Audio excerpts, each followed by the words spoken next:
Chapter 15, in which the bag of banknotes disgorges some thousands of pounds more. The train entered the station, and Passepartout, jumping out first, was followed by Mr. Fogg, who assisted his fair companion to descend. Phileas Fogg intended to proceed at once to the Hong Kong steamer, in order to get Aouda comfortably settled for the voyage. He was unwilling to leave her while they were still on dangerous ground. Just as he was leaving the station, a policeman came up to him, and said, "Mr. Phileas Fogg."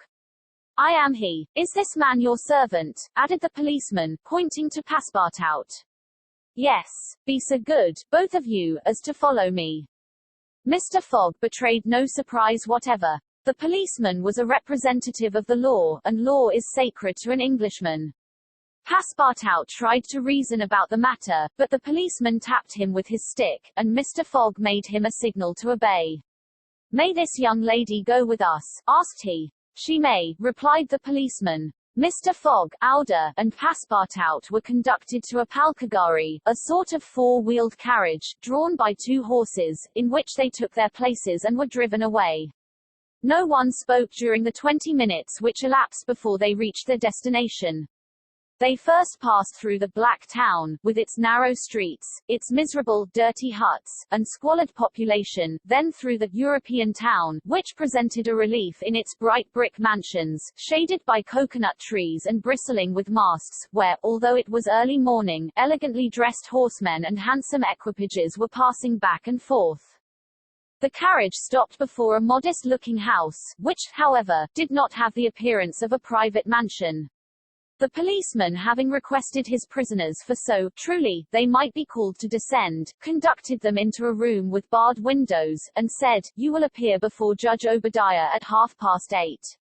He then retired, and closed the door. "Why, we are prisoners," exclaimed Passepartout, falling into a chair.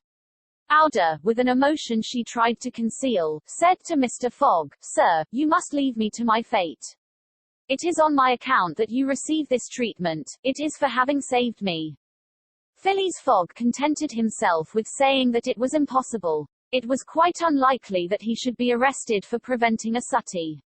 The complainants would not dare present themselves with such a charge. There was some mistake. Moreover, he would not, in any event, abandon Aouda, but would escort her to Hong Kong. "But the steamer leaves at noon," observed Passepartout, nervously. "We shall be on board by noon," replied his master, placidly.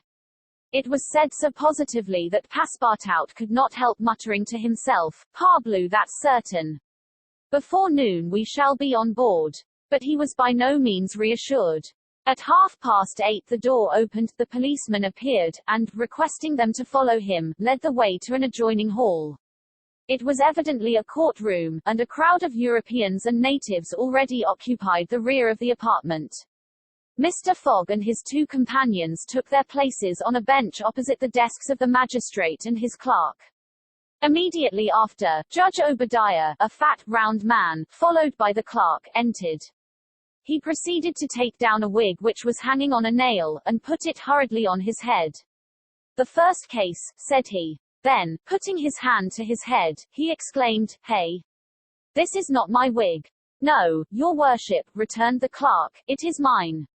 "My dear Mr. Oysterpuff, how can a judge give a wise sentence in a clerk's wig?" The wigs were exchanged. Passepartout was getting nervous, for the hands on the face of the big clock over the judge seemed to go around with terrible rapidity. "The first case," repeated Judge Obadiah. "Phileas Fogg?" demanded Oysterpuff. "I am here," replied Mr. Fogg. "Passepartout?" "Present," responded Passepartout. "Good," said the judge. "You have been looked for, prisoners, for 2 days on the trains from Bombay."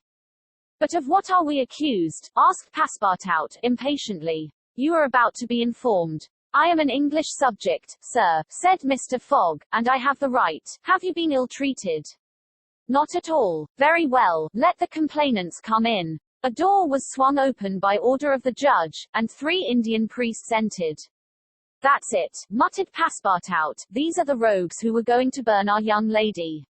The priests took their places in front of the judge, and the clerk proceeded to read in a loud voice a complaint of sacrilege against Phileas Fogg and his servant, who were accused of having violated a place held consecrated by the Brahmin religion. You hear the charge? Asked the judge. Yes, sir, replied Mr. Fogg, consulting his watch, and I admit it.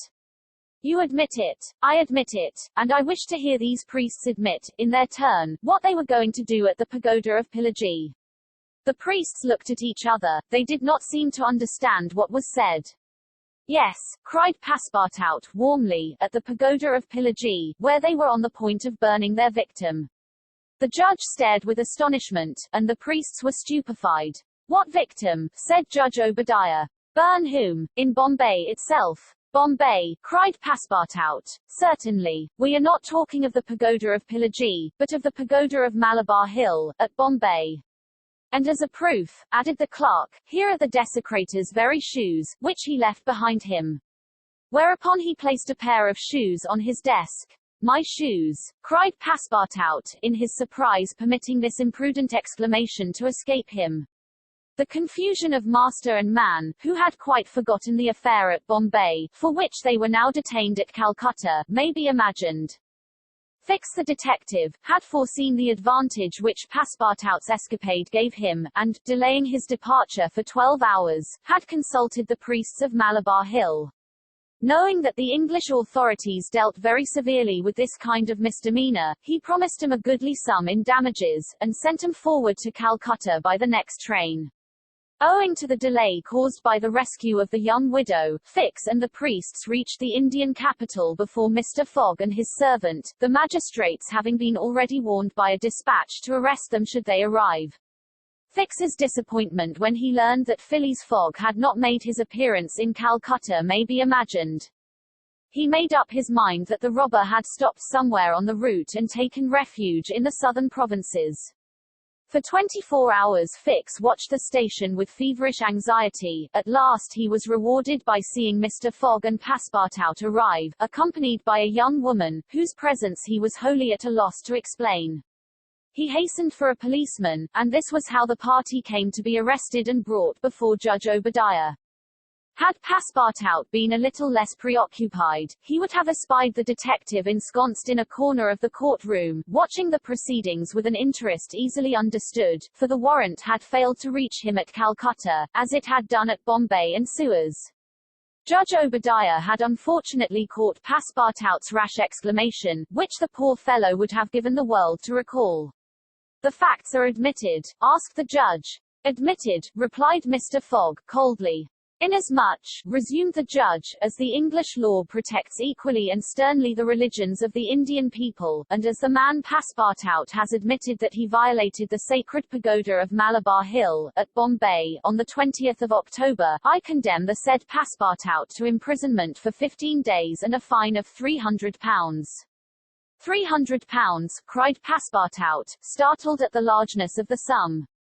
Silence, shouted the constable. And inasmuch, continued the judge, as it is not proved that the act was not done by the connivance of the master with the servant, and as the master in any case must be held responsible for the acts of his paid servant, I condemn Phileas Fogg to a week's imprisonment and a fine of £150. Fix rubbed his hands softly with satisfaction. If Phileas Fogg could be detained in Calcutta a week, it would be more than time for the warrant to arrive. Passepartout was stupefied. This sentence ruined his master. A wager of £20,000 lost, because he, like a precious fool, had gone into that abominable pagoda. Phileas Fogg, as self-composed as if the judgment did not in the least concern him, did not even lift his eyebrows while it was being pronounced. Just as the clerk was calling the next case, he rose, and said, I offer bail. You have that right, returned the judge. Fix's blood ran cold, but he resumed his composure when he heard the judge announce that the bail required for each prisoner would be £1,000. I will pay it at once, said Mr. Fogg, taking a roll of bank bills from the carpet bag, which Passepartout had by him, and placing them on the clerk's desk. This sum will be restored to you upon your release from prison, said the judge. Meanwhile, you are liberated on bail. Come, said Phileas Fogg to his servant. But let them at least give me back my shoes, cried Passepartout angrily. Ah, these are pretty dear shoes, he muttered, as they were handed to him. More than £1,000 apiece, besides, they pinch my feet.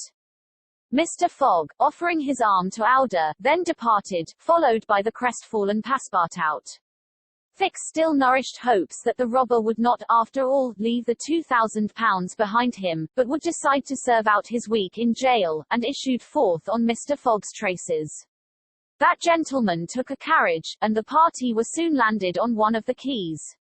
The Rangoon was moored half a mile off in the harbour, its signal of departure hoisted at the masthead. 11 o'clock was striking. Mr. Fogg was an hour in advance of time. Fix saw them leave the carriage and push off in a boat for the steamer, and stamped his feet with disappointment. The rascal is off, after all, he exclaimed.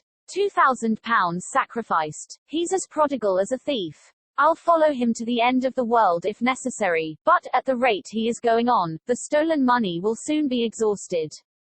The detective was not far wrong in making this conjecture. Since leaving London, what with travelling expenses, bribes, the purchase of the elephant, bails, and fines, Mr. Fogg had already spent more than £5,000 on the way, and the percentage of the sum recovered from the bank robber promised to the detectives was rapidly diminishing.